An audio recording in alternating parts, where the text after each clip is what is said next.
Hey everyone. One of the most common questions I get is, how do I even start using AI? And honestly, I get it. It can feel overwhelming at first. But here's the truth. You don't need to be tech savvy to get started. Here's a simple way to begin. 1. Start with your daily tasks. Think about what you do every day. Emails, scheduling, content writing, lead management. Now ask, can AI help me do this faster or easier? Chances are it can. 2. Use free tools.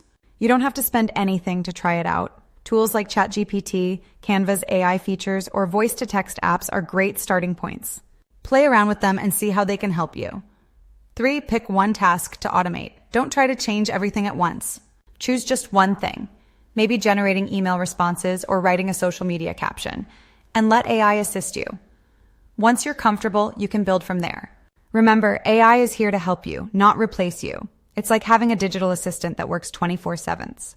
If you're curious and want to learn more, I share free tools, tips, and demos regularly, so feel free to follow or reach out. Let's make AI work for you, not against you.